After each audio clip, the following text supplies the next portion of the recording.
That is the richest any person can ever be. That is the truest wealth you can ever have, because those people that are bitching and crying on their private jets, they're not feeling that. That's why people who are depressed are so tired, because you're just pushing down. The opposite of depression is not joy. The opposite of depression is expression. What do you think is the main reason why that is? You're proving it to yourself. The universe will prove to you whatever you're trying to get it to prove. How do you think that could be hurting us? Camera action? Right? Wonderful. I actually have a video for you, Mia. Yeah, we're gonna watch together. Huh? Yeah, 100%. Oh, cool. That's the start of this podcast. Oh, great. Because I saw your rage ritual. Oh. And then I'm just gonna show you the video, and they will see the video as well, because I immediately had to think about this, and I know you have a good sense of humor, so you won't take it too seriously. Oh boy, Right, is it a memification of me that I haven't seen yet? No. Oh.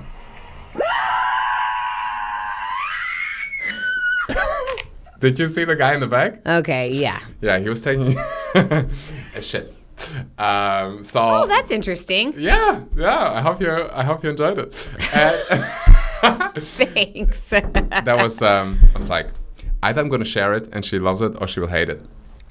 I actually feel pretty neutral about it. I mean, I feel sorry for the guy, and also sorry for the girl, because that's really an unfortunate response to that. Yeah. It was one of those things I'm really excited about talking, because not many people know that about me. I have discovered dynamic meditation from Osho. Couple years ago, and did so much healing work for me, and I'm curious to hear your story about how the rage ritual started. How did you discover it for the first time, and why can it be so healing? Well, it's interesting because I actually had a yoga teacher in yoga teacher training assign it to me. She assigned it to everyone. It was part of our certification as yoga teachers and facilitators, where we had to go out into the woods for 20 minutes minimum, or until we couldn't lift our arms. That was her only bounds of the practice, were like, go outside, gather sticks, scream and yell for at least 20 minutes, or until you can't lift your arms. That was it. Release your rage. I was like, okay. And I did it, and it was super healing. And the first couple of minutes were about my dad and my ex-partners, and just like bullshit that I'd experienced in my life that I was upset about. And by the end, I was screaming about plastic in the oceans and cutting down redwood forests, and some of this larger systemic pain that I think as a species we're not feeling the rage of, but because we're so connected to nature, we are literally nature. Our bones are the stones in the mountains. Our blood is the rivers and creeks and streams. The breath in our lungs is the wind within us that all the trees and all the plants around us create for us. And then there's electricity making our hearts beat in every single moment. That's the fire inside of us. We are nature. And nature is being raped and pillaged at a rate that is like alarming, doesn't even begin to describe it. It's agonizing for our planet and our species, who has relied upon Mother Nature so symbiotically and so reverently and so reciprocally for our entire human history or herstory. And instead of feeling the agony of what we're doing to her, we're just on our phones, numbing, taking drugs, drinking alcohol, eating horrible food that doesn't come from her. It's made in labs and machines. And we're getting sicker and sicker mentally and physically. And we're getting less and less time and space out in nature where we could just like scream or yell or emote in a way that doesn't impact another person. You're not yelling at your partner or your parent or your progeny. You're just getting to release what you feel. And so I think that we're in an epidemic in the modern world right now, where we are feeling probably more than we've ever felt before, but we haven't been taught how to feel, and we don't have safe spaces to feel. We've actually been taught not to feel, so we're numbing and spending so much energy suppressing and shoving down the things that we're feeling. Even the word depression means to push down. So we're feeling depressed because we're pushing down the instinct to stand up for nature that is ourselves. We don't stand up for ourselves. We don't stand up for our inner child. And then we don't stand up for what's happening to the planet that is the mother we all share, who makes us all brothers and sisters. And so I think we're sick and we're tired and we're in pain, but we're pretending that we're not. And that rage, rage it's a reactive emotion. It's a response to, it's a boundary set. And in our history, rage is what has incited many movements: the civil rights movement, the women's rights movement, LGBTQIA plus movement. Movements are started because of outrage, because we will not take this anymore. We're going to do something about it. And that's why rage is so violently and vehemently suppressed and oppressed, is because it makes you motivated. It makes you want to change something about yourself or the world around you. And right now, our world wants us to just be subservient and obedient.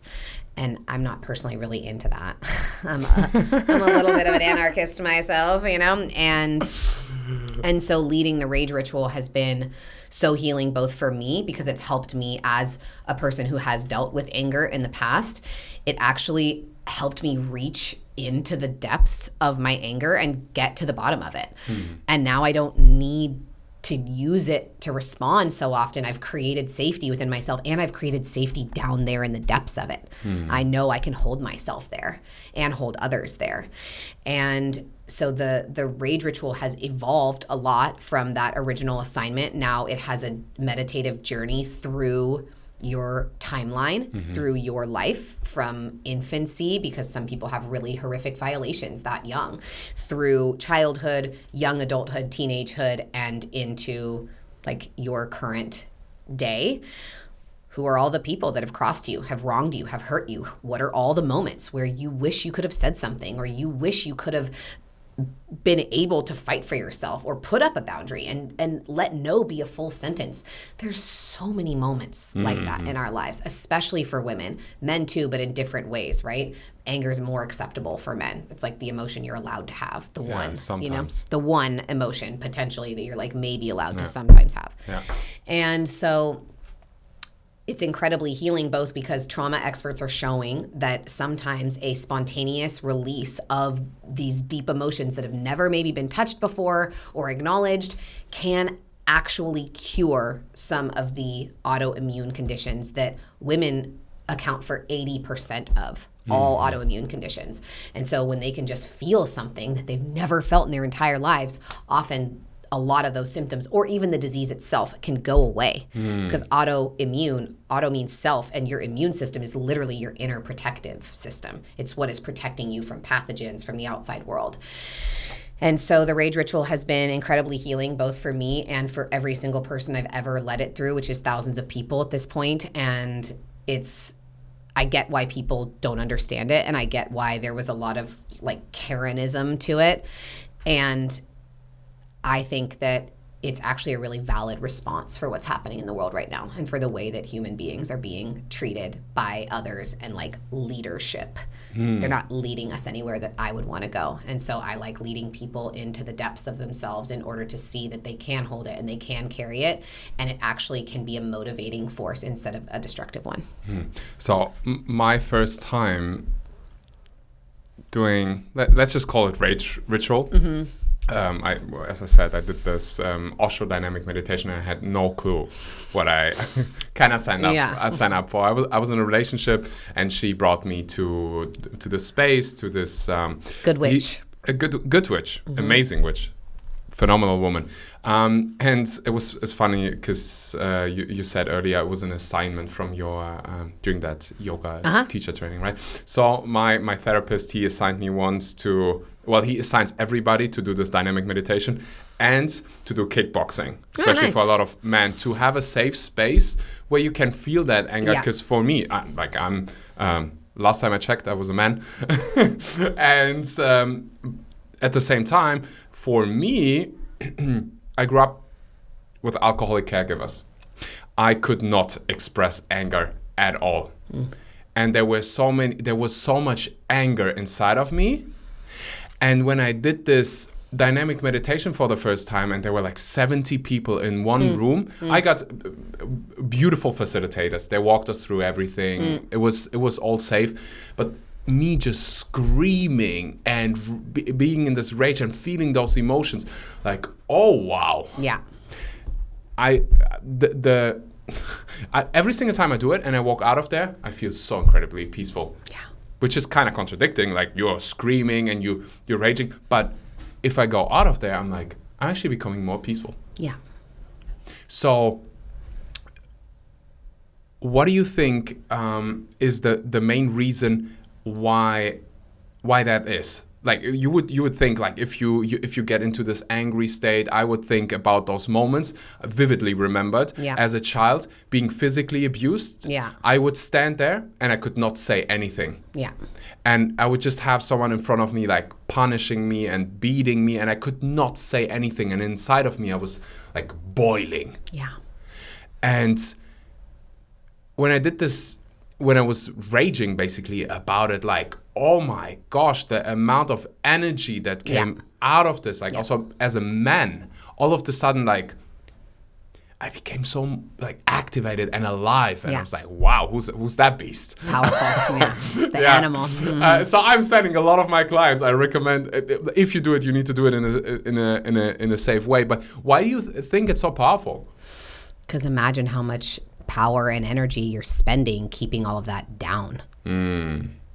That's why people who are depressed are so tired, because you're just pushing down. The opposite of depression is not joy. The opposite of depression is expression. It's to put it up and out, like get it out. And so when we are spending, we think it's peaceful to not be angry. But if you have had a horrible experience like that, where you were never allowed to get angry or feel anything, and you are spending your entire life, every day, every minute, keeping that down there, skeletons in the closet, everything locked away tight, that is a massive amount of energetic endeavor that's going on in our subconscious mind, which, as we know, controls 90% of our reality. Yes. So we think we're like up here and are sitting here chitting and chatting together, but so much more of it is happening. Even like, I'm not telling myself to breathe. I'm not telling my gut to continue functioning or my heart to continue beating. My subconscious is doing all of that. Yeah. It's got it all handled. It's dialed for me. But if what we're using our subconscious mind for is to say, you cannot feel, you cannot speak, you are not safe to be in your truth. If you feel anything, you will be punished more, and life punishes, right? That which is supposed to keep us safe will punish us and does in fact punish us. So we are not safe, period. And if that is what is going on underneath the surface all the time, and we're not aware of it, we are that's what gives people autoimmune. That energy, that amount of our mind and our body and our spirit holding these dark things instead of just letting them out or letting the little child say the thing. What did you want to say to your parents in that moment? Like, get the fuck away from me. Yeah. Don't fucking touch me. And if you never got to say that, and then you get to just say it like that, we're like, there is no hit that comes. There's no punishment. You just said it, and like, you're safe and everything's okay. And you're like, whoa. And it totally transforms the entire story that's been informing your whole life and your behavior. Yeah. And so you are literally alleviating massive amounts of stored energy and then rewriting patterns and neural pathways of those moments, because if you think about them and you go into them, your brain and body doesn't know the difference. Yes. If you're imagining that scene and that setting with that stank on his breath and that belt buckle and that whole scene, and you are feeling that and you're in it and you get to respond differently, your body is going to start responding differently to that memory. Yeah. And that's why you feel peace afterwards, because there is in fact peace on the other side of giving ourselves permission to feel all the things we've been told not to feel our entire lives. One thing that I've noticed whenever I'm in these settings is that some people struggle even connecting with the pain. Yeah. Like, it's almost numb. And there's also, I think it's fair to say, in general in society, there is this fear of criticizing your upbringing. Yeah. And disrespecting your elders. yes, exactly. What are your thoughts on that? How do you think that could be hurting us? I think the only time that parents are really punitive or rigid about how you must treat them is if they're worried about you being honest about how they've treated you. In my experience, like, my dad has read my books, knows what I have to say, knows the role that he played. There were also really beautiful things about our relationship. And he's a human being. He's fallible. He's imperfect. And some of the ways that he showed up, both to me and to my mom and to my brother, impacted the way that I relate to the masculine. That's just the truth. Yeah. And I think that people who specifically have like addictions or really deep shadows that they don't want to look at, like, why are you hitting a child? What the fuck is wrong with you? Are you okay? Yeah. Like, what's going on? That's not acceptable. Yeah. And it's some wounded child inside of them that's acting out and being a bully and has someone who's powerless against them and just needs to feel like some kind of power. Yeah. And also, especially with substances and addictions, whether to alcohol or anything else, they're numbing something. They're escaping from some feeling, or they're trying to reach something that they don't know how to access on their own.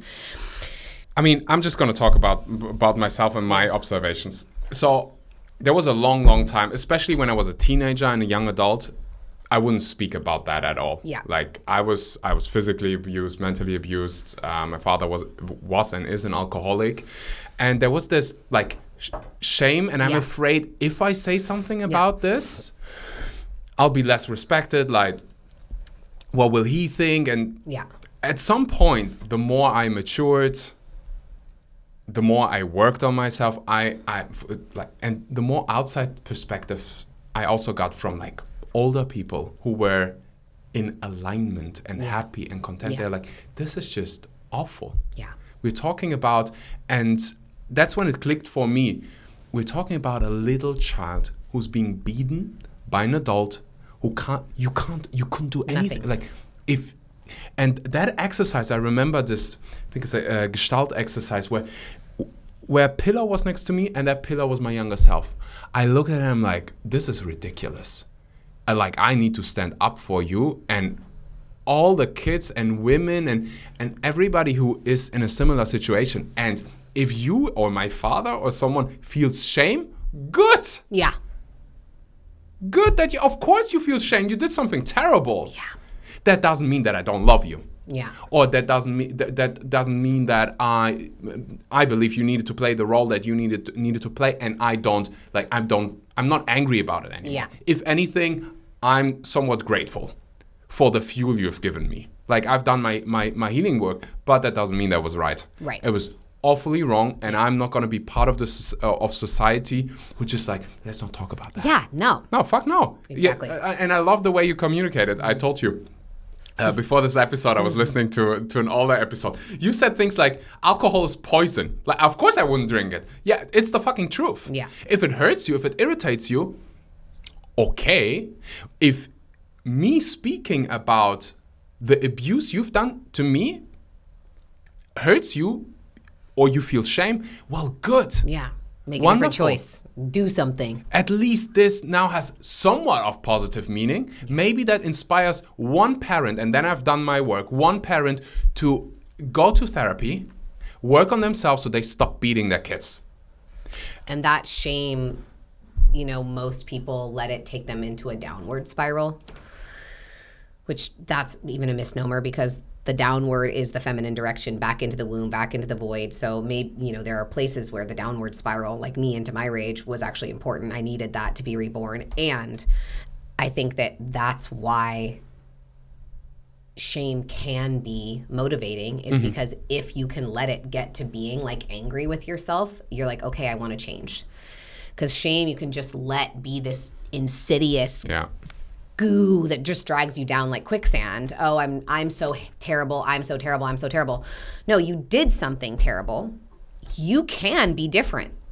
You can make changes. You can make different choices. You can react to those wounds and all of that pain inside of you differently if you want, but you have to let the shame transform enough into anger or motivation or disappointment to say like enough is enough, and I'm gonna make myself be better for myself and for these other people that I've harmed.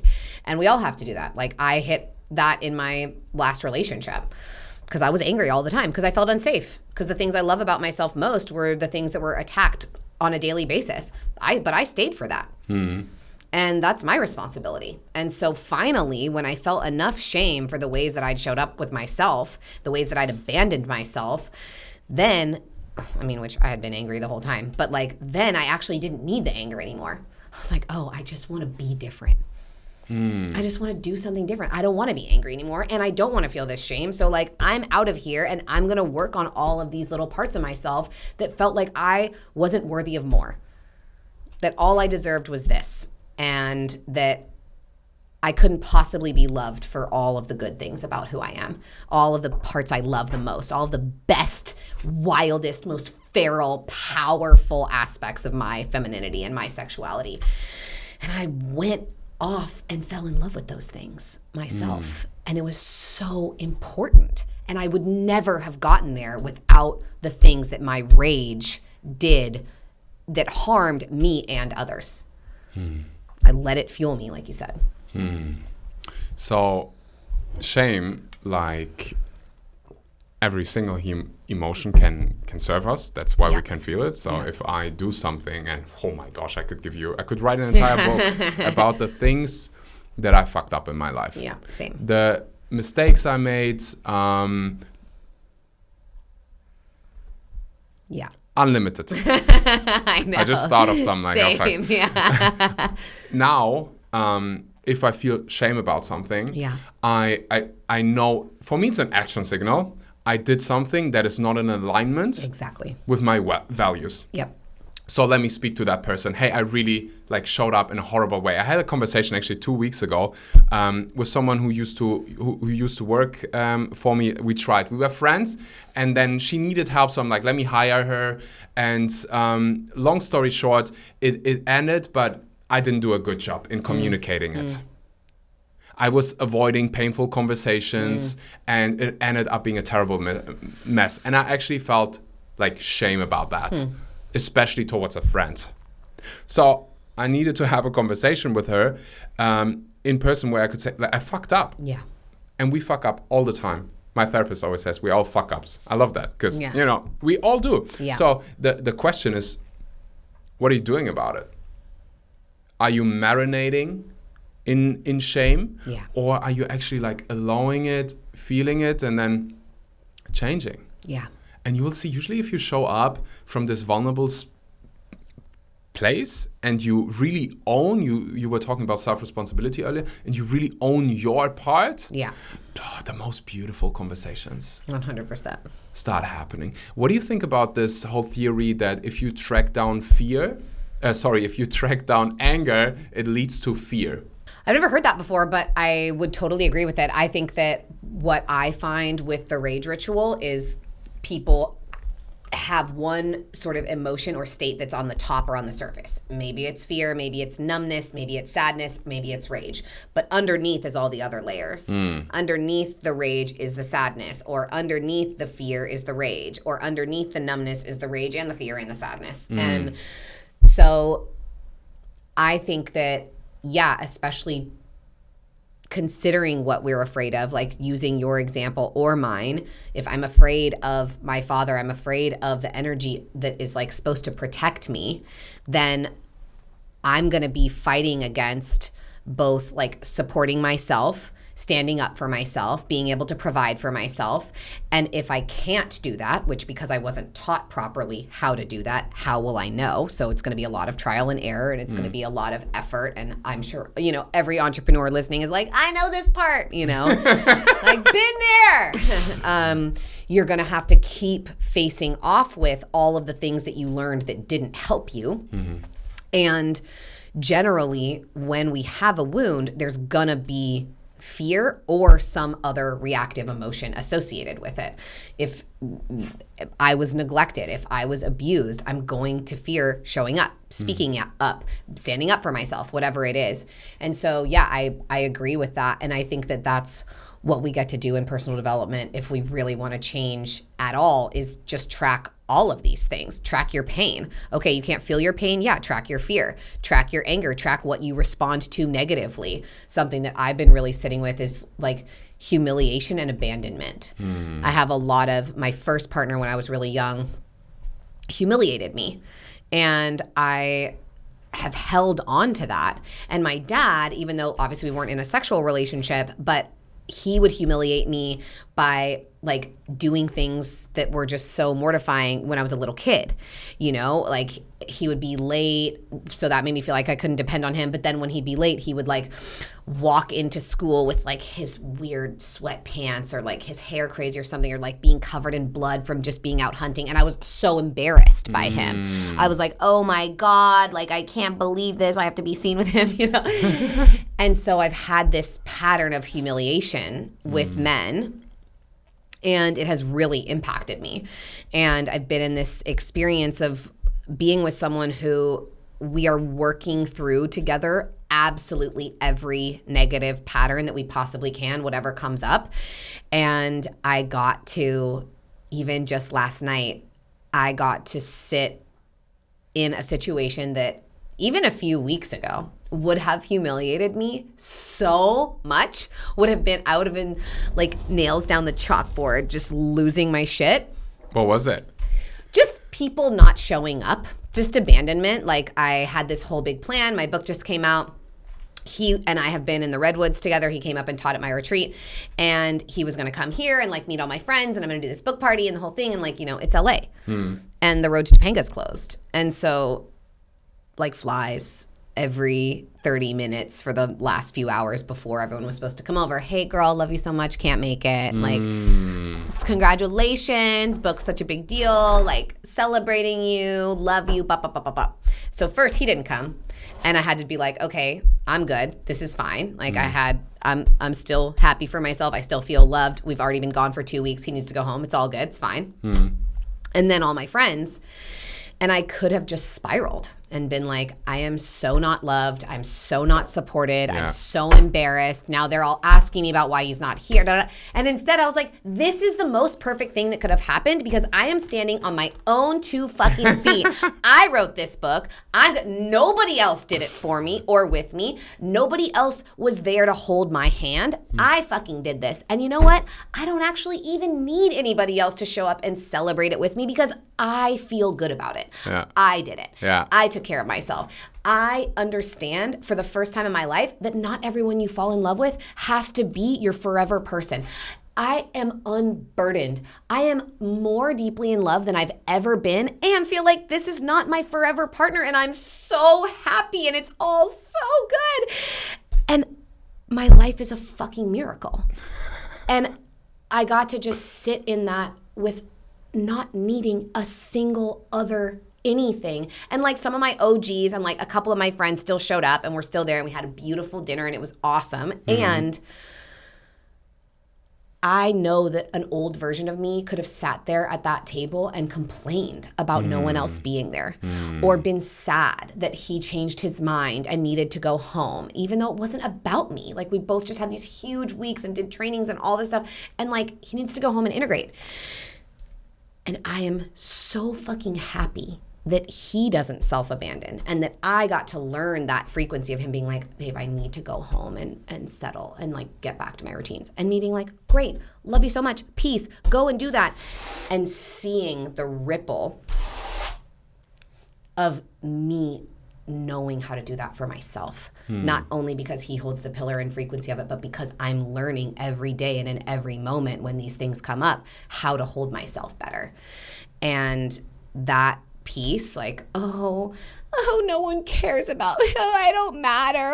I was like, no, I fucking do, actually. Like, it's fine. I'm great. Even if this worst idea that my inner child could have, no one cares about me, I'm all alone.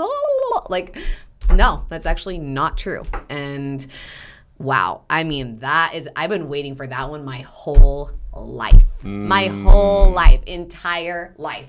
And I'm like, wow, finally. And it's so freeing. It was like one of the freest moments I've ever had. And then I woke up feeling it this morning. I'm like, oh my God, I got me. Like, thank me. Everybody like, thank you. Thank me, okay? Thank me.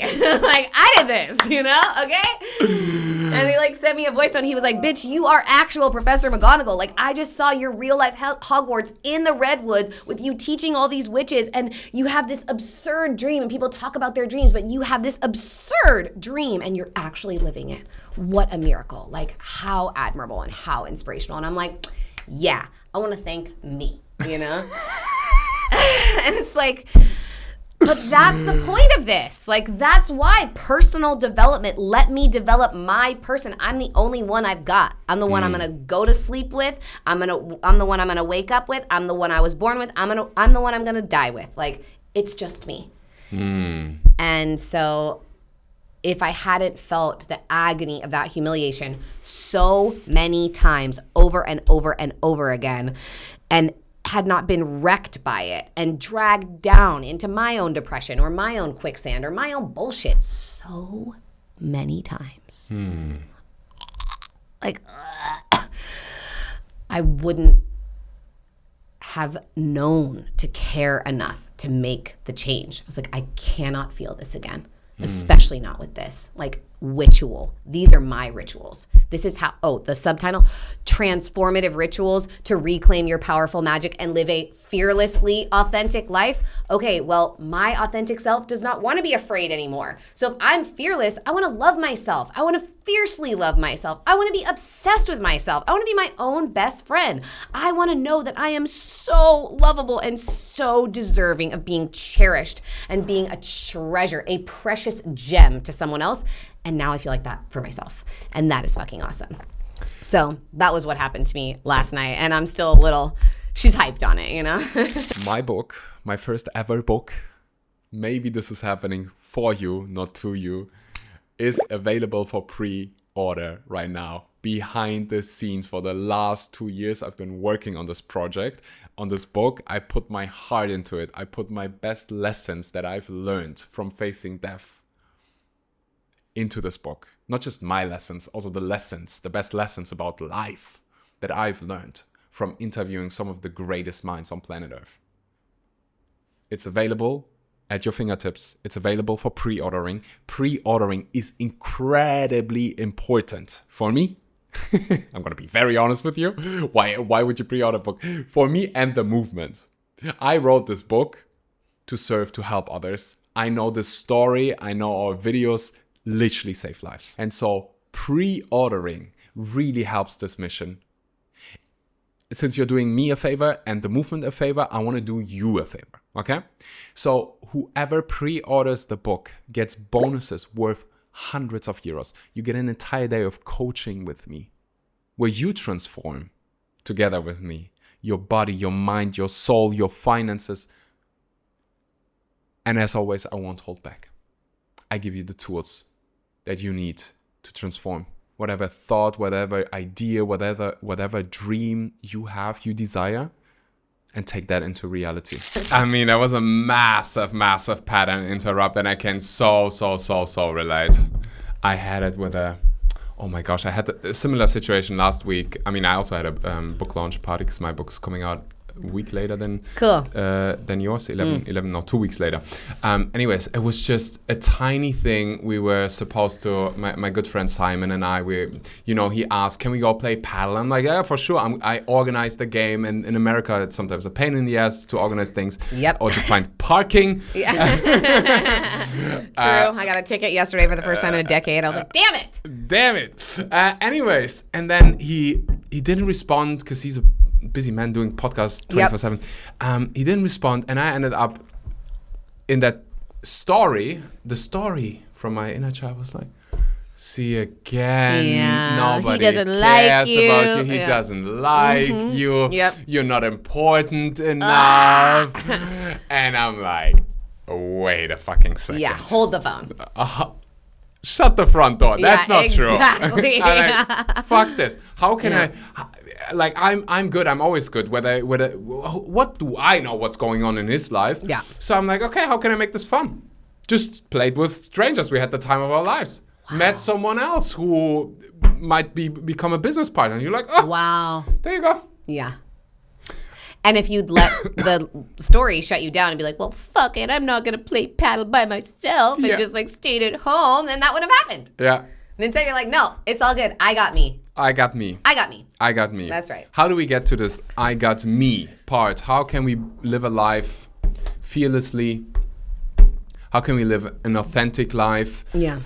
How can we get the stick out of our bums? Because for a long time, I had a stick up my ass. Actually, I can see that about you.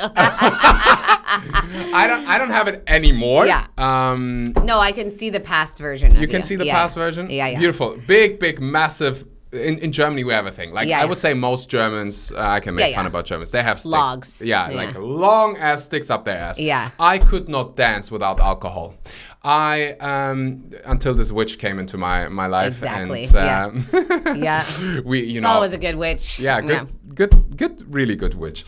And I started doing all of this work, shadow work, ecstatic dances, and all of it. It felt like, I don't know if I'm entirely there, but like... Leading the way for Germany, that's for sure. Yeah. How can we do that? How can everybody do that? Maybe someone is listening and says, Mia, I kind of like you. You have so much fucking energy. It's like, I love it. And because of the work that I've done, I can hold that. Yeah, totally. I can be in a room with hundreds of people screaming, yelling, crying, because I've done it so many times. And at some point, I had one experience where I'm like, you know what? I just want to surrender, be with it, and actually see if I can stay calm. Yeah. Even though people are screaming, yelling, crying, saying names in 15 different languages. Can I just be here? Yeah. And be okay with it? Yeah. And one of the most beautiful moments in my life, but back to the question, how can we live a bit more fearlessly? How can we show up authentically? I think that it goes to what you said about tracking your fear to find your anchor. It's about tracking what isn't serving you in your life.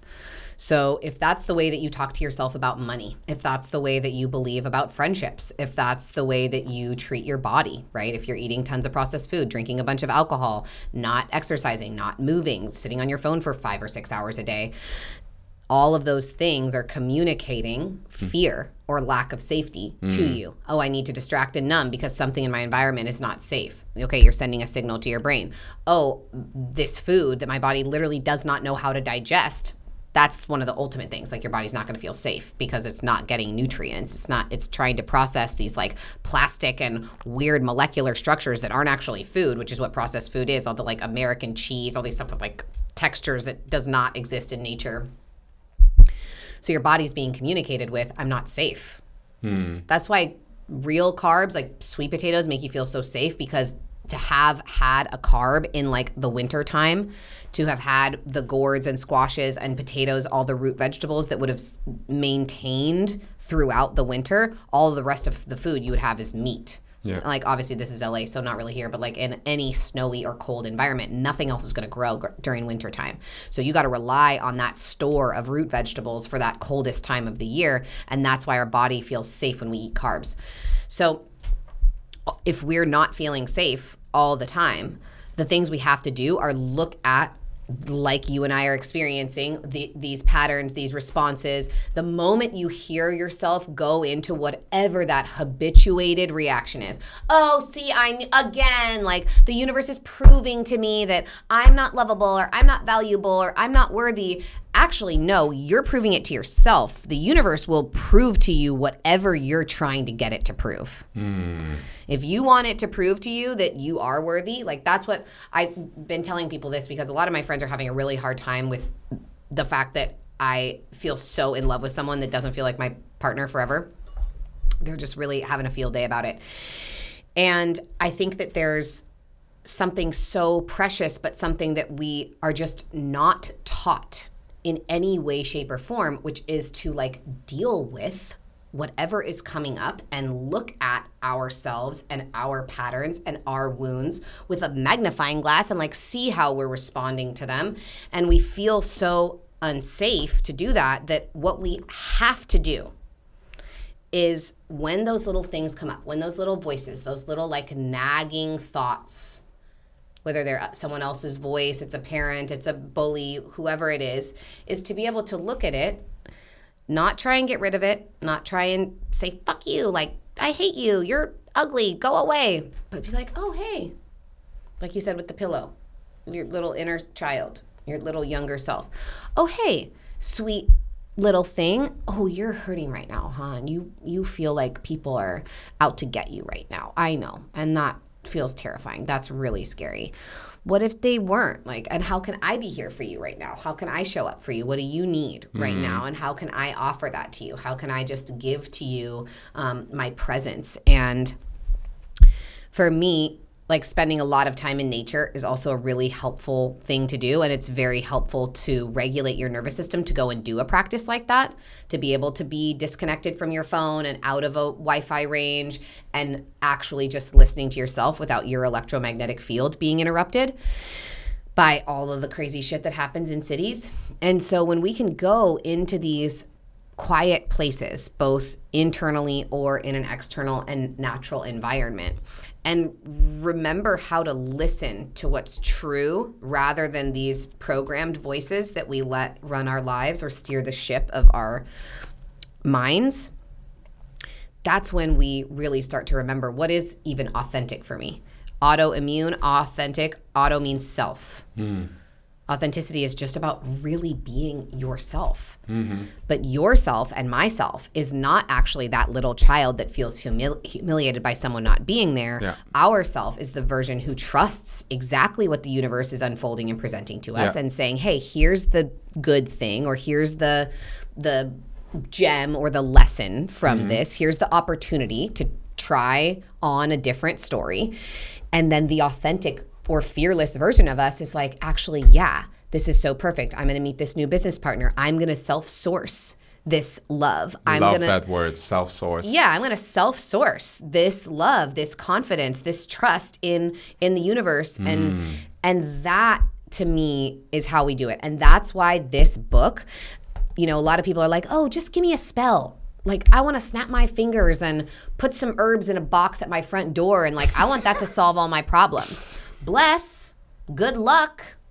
That to me is not, I think that folk magic has a lot of value. I have some amazing teachers and friends that I love who I see the way that they're working it in their lives. And I find that too many people who want to just rely on folk magic don't want to do the work. They don't want to actually unwind the patterns or the unhealthy ways of being and belief systems that are literally running either their bodies, minds, spirits, or physical lives into the ground in some way, shape, or form.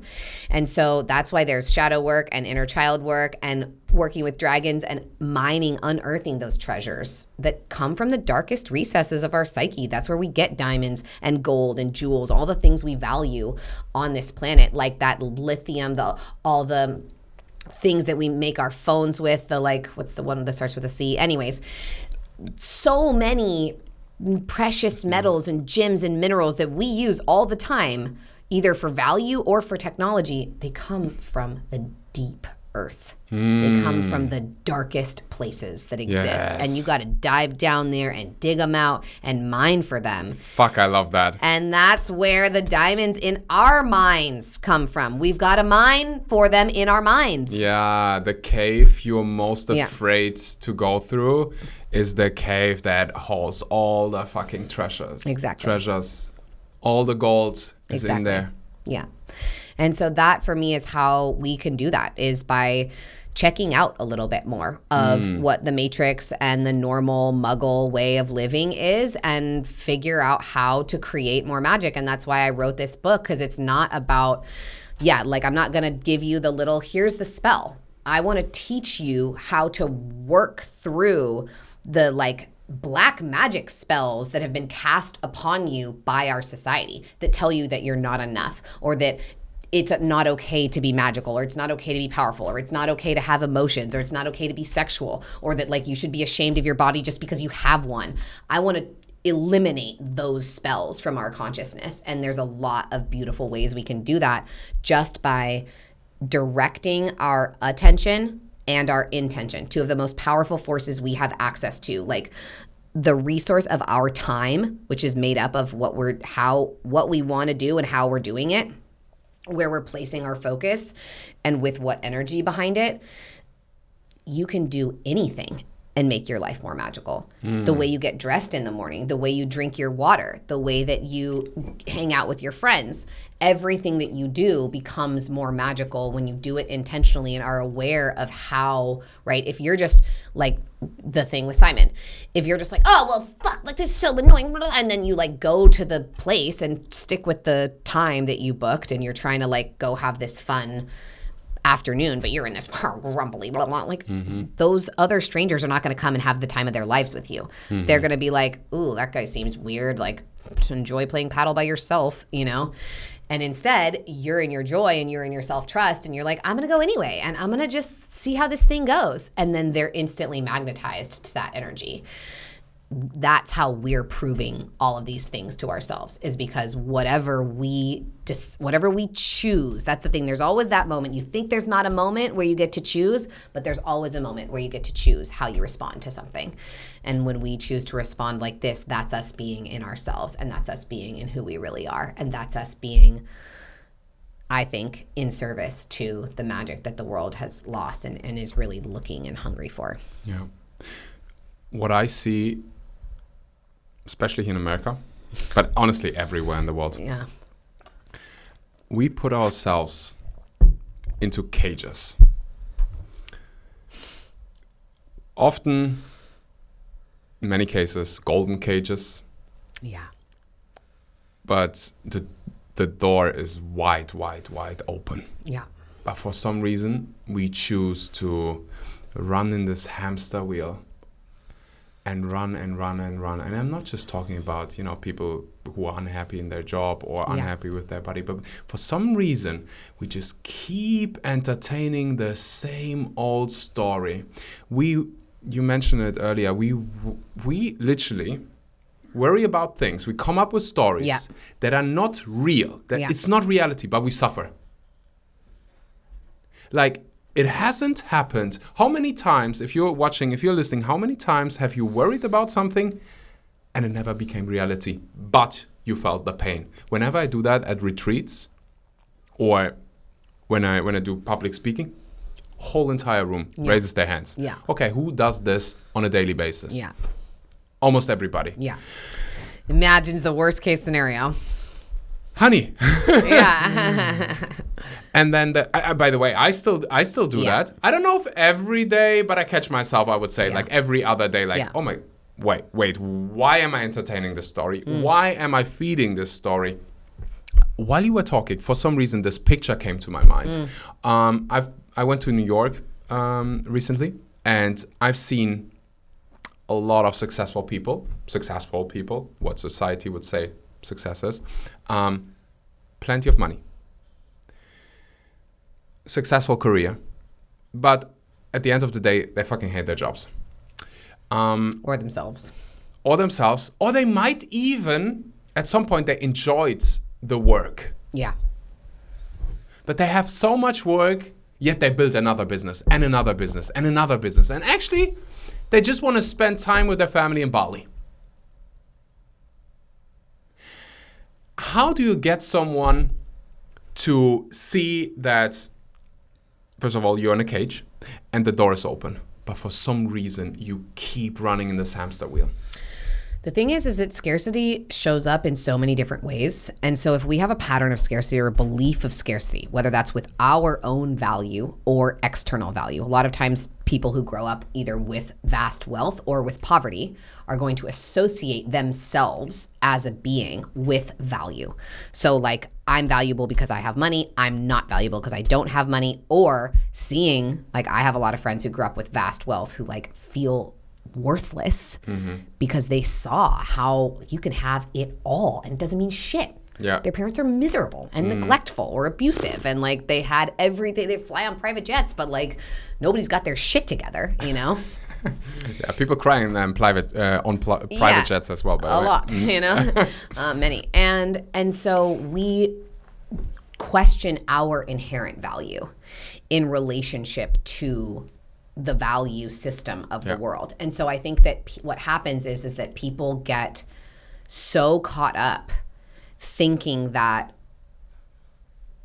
money is the only thing that matters, and then they get all of this money, and so then their scarcity pattern, again, from no matter what the situation was or somewhere in the middle, wherever they got it, then you put your scarcity onto other things. You put it onto time, you put it onto connection, you put it onto, travel or accomplishment, right? So it's like, okay, I know I have enough money, but I still haven't accomplished enough. I haven't like made my mark enough. Cool, like I have these multi-9-figure exits, but I haven't like won the prize of whatever the thing is, right? And the thing is that if a scarcity pattern is running your life, there's never going to be enough. Yeah. Doesn't matter what you do. And I just dealt with this with a sister at my retreat who was asking for, like, wanted help with money, is like asking for help with money, trying to figure out stuff with money. But what was going on was that she just never felt like enough. Yeah. And so she's like, I need more. I want more of your magic. Like, I want more of this. Like, and I'm like, girl, bless, like, I'm going to show up. I'm not going to not give you my magic. I am here to give my magic, and that you need your magic. Yeah. You need your power. Yeah. You need to see that just if I take you on another hike, if I do another meditation with you, if I do another coaching session with you, that's not gonna be the thing. That if you don't get that, you won't get what you came for. That's not gonna happen. Yeah. What you came for is finding that you are enough even without that. Yeah. And so I'm actually not going to give it to you because I want you to find your inherent worth outside of my magic, outside of what I can give you. And it fucking worked. That woman's face looked completely different at the end. She looked like a different person because she found it. But I also had to like stand for my boundaries. And so I think that it's so fascinating how much we associate joy with these external factors. Yeah. And bliss and happiness and worthiness and value. And, that's what you and I both are talking about, having discovered even in these little moments where like the inner child feels very clear that the proof is in the pudding. I'm not worthy. I don't matter. And when you can say, actually, I do, you've won the game of life. That is the richest any person can ever be. Yeah. That is the truest wealth you can ever have, because those people that are bitching and crying on their private jets, they're not feeling that. And they still have it all. And so I think that that's really the invitation, is for us to track where are we feeling scarcity, unworthiness, not enoughness, whether it's in our bodies, in our minds, in our spirits, in our homes, in our relationships, in our jobs, whatever it is, and then track back.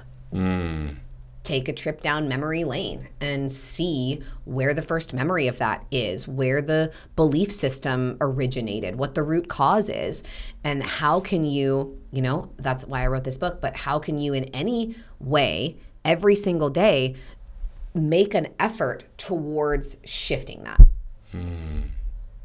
And certainly for me, my goddess, it's a lifelong endeavor. It's not like I've ever stopped. Even like last night, to have this big thing, like it was last night. It was like a few hours ago, right? And the book's already out, right? We're here. We've done this thing. And that doesn't mean that I've figured everything out, but I'm never going to stop trying. And I think that that's really how we live an authentic life. I think that's what life is about. Exactly. It's not the case that you've reached this one moment of, I'm enlightened. Yeah. And now you don't have problems anymore. Best case, you work on yourself, and the qualities that come your way are more high quality problems, or you deal with them better. Exactly. I think that's usually a good sign. And often when we want things, what we actually want is a feeling. Yeah. So my question is always, why not feeling the feeling now? Because you're the magician. You're creating that feeling within you, so that thing that you want can even come more easily to you. Exactly. Yeah. Right? Yeah. And also you will then actually be able to enjoy it. you want the private jet so that you think, well, then finally I feel enough. Then you get the private jet and you're like, Yeah. really? That's it? Get the private jet and actually enjoy it. Oh my gosh, I could spend 15 hours with you. It feels like you're someone who went through a lot. I can sense that. I see a lot of myself in your eyes and the energy, and life has been probably very generous with you in the terms of challenges and trauma, and look who you've become. And my last question for you is, coming straight from my heart, when you wrote this book, I'm sure you thought about someone. I'm writing this book for someone. Who's that someone? And why did you write this book for that person or group of people you had in mind? Because writing a book, it's not just, putting up an Instagram post. No, so certainly not. much love. Yeah. Sweat. Yeah. Tears. Effort, time. Oh, dealing blood. with stuff. Like, this is the real deal, ladies and gentlemen. Yeah. Did you have someone in mind when you wrote that book? I don't think I had anyone in mind when I started, but I think by the end it was for me. It was for me to remember who I am, and it's for women like me. And I did go through a lot, and I did have a lot of stories, and I had a ton of shame, and it paralyzed me. And I spent weeks, months of my life pressing next episode on Netflix into the wee hours of the morning with tubs of ice cream in my bed, or chips or popcorn or what the fuck ever it was that I was eating, Miserable. Alone, isolated, feeling like there was something wrong with me. Feeling like the magic that I believed in and the desires that I had were just absurd, were just ridiculous, outrageous. And thinking that it's so obvious that there's something wrong with you, like carrying that shame as how you identify in your life, is so agonizing. And our world, the magical side of it, has been so kept from us. There are 53 miles of archives beneath the Vatican of all the magical histories and traditions and alchemical texts and like all the wild witchcraft that has been going on for thousands of years. It's just sitting under there, and they tell us that like, no, Christianity has just been the thing. This is God. This is the history. This is the way it goes. And it's not true. And all of us are suffering because of that. All of us are suffering from having been stripped of our innate connection to the divine and been given a middleman in its place. No, you are God. Not even like you have to reach out to God. You are it. You are an expression of it. Every person that you have an interaction with is just reflecting God back to you. It's such a miracle. And so I wrote this book to help people remember, because these are all of the things that helped me remember my divine nature. These are all the things that supported me when I felt lost and alone. And even in the process of writing the book and needing to write about the rituals, I was doing more rituals because I'm writing about them. So I'm remembering them. And I'm in this dark night of the soul. I'm in this crazy, I lost both my familiars and my partner, and then my house, and then my business took a shit. And I was just like, completely in a whole unknown world. I was like, wait, money has just been pouring down on me. And like, I've been in this amazing relationship, and like, I have these 2 animals that I have full psychic telepathic communication with. Like, I'm the shit. I don't know what you're talking about. I'm like, excuse me, universe. Someone messed up my order. Like, this is not, I didn't order this. Okay. Like, actually, and everything's supposed to be amazing for me. Okay. Excuse me. Can someone clean this up, please? And I had to clean it up because I'm the cosmic waitress. I'm God. It's me. And so I even actually at the end of the book in the acknowledgments, which I don't know if anyone ever has done, and Hay House actually didn't even like have it in the manuscript for me to read the acknowledgments at the end of the audiobook. And I told the guys, I was like, hey, I need to add my acknowledgments. Okay, I'm going to read this. They were like, okay. Because I said, I want to thank me. Because I worked my fucking ass off for this. And I stayed. The only thing that kept me going was the contractual obligation. I stayed and I kept writing when all I wanted to do was throw my laptop out the window and move into a decayed redwood tree, you know?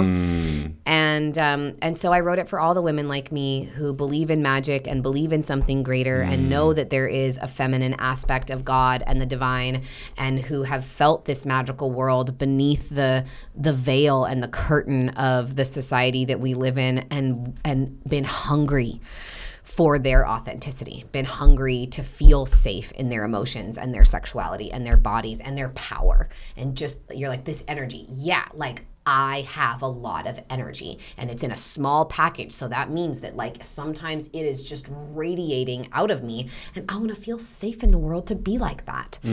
And so I have created an incredible bubble, and the goddess has blessed me, and I feel like I get to wear Jesus's crown of thorns, like this protection, all of those hedges that have protected me, because even when all the rage ritual stuff went viral, I didn't get any hate. I just got good press. I didn't get any hate. Like there's a lot of people going crazy, but they're posting on other people's accounts. No one tagged me. It's like I was so protected by that. I just got good.